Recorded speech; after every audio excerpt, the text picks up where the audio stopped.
بچیوں زندگی کی خوبصورتی ہر انسان چاہتا ہے، اور یہ صرف در مصطفیٰ سے ملے گی۔ ایک اچھا بیٹا، پہلی شکل ہے اچھا بیٹا، اور میرا نبی کہہ رہا ہے کاش میرے ماں باپ زندہ ہوتے، اور نہیں تو میری ماں زندہ ہوتی تو تم دیکھتے میں کیا کرتا۔ میں عشاء کی نماز کے مصلی پہ ہوتا اور میں سورۃ فاتحہ پڑھ رہا ہوتا، اور ادھر سے میرے گھر سے میری ماں مجھے کہتی محمد، تو میں ماں کے لیے نماز توڑ دیتا۔ سبحان۔ ہاں، میں ماں کے لیے نماز توڑ دیتا۔ اور میرے نبی سے پوچھا گیا یا رسول اللہ قیامت کب آئے گی؟ یہ بچیاں غور سے سنیں، سارے سنو پر یہ خاص طور سے سنیں۔ آپ نے کہا اللہ کو پتہ ہے۔ کہ یا رسول اللہ کوئی نشانی بتا دیں۔ تو آپ نے کہا جب بیٹیاں بھی ماؤں کو ذلیل کریں گی تو قیامت آئے گی۔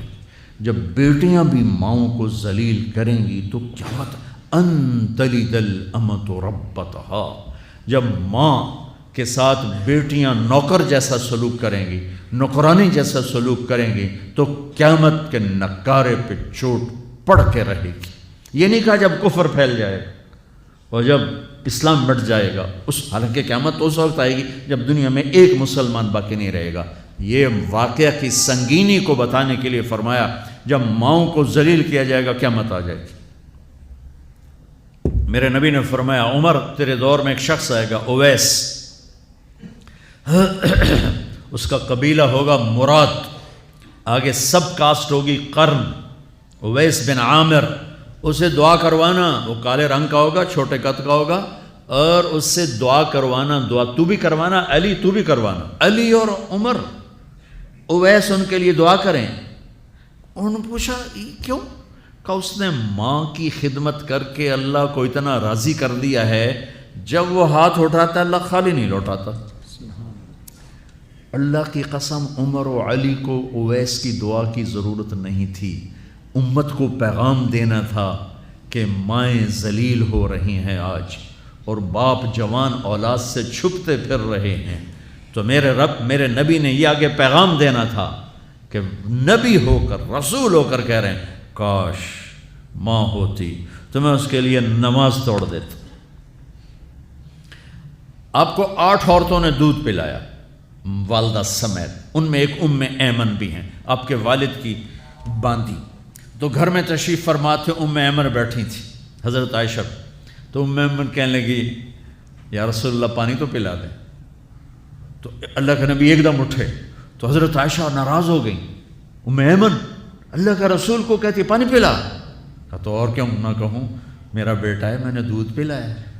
تو حضرت میرے نبی نے کہا ہاں ہاں عائشہ یہ میری ماں ہے، اس کا میں نے دودھ پیا ہے۔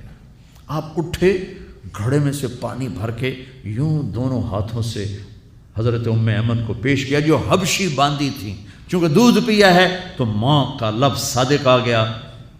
تو بجائے اس کے کہ برا مناتے، آپ خادم بن کے اپنی ماں کو، دودھ پلانے والی ماں کو آپ نے، حضرت حلیمہ سعدیہ تشریف لائیں، آپ نے اپنی چادر بچھا کر اس کے اوپر بٹھایا۔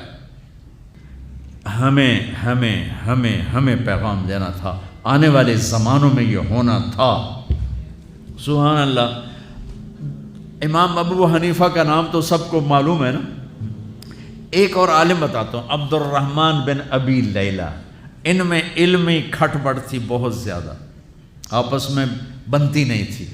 تو ابو حنیفہ جیسی ہستی جن کے کروڑوں فالوور آج ہیں، ان کی ماں کہتی نعمان یہ مسئلہ ہے، جا کے عبد الرحمن سے پوچھ کے آ۔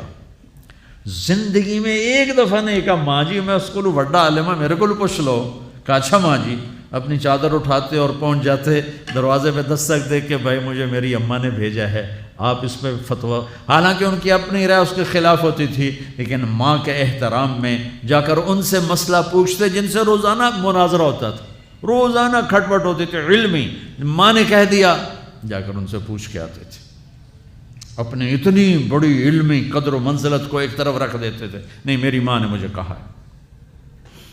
تو آپ سب نوجوان ہو، ماں باپ زندہ ہیں تو ان کی دعا لو، آہ نہ لو، دعا لو۔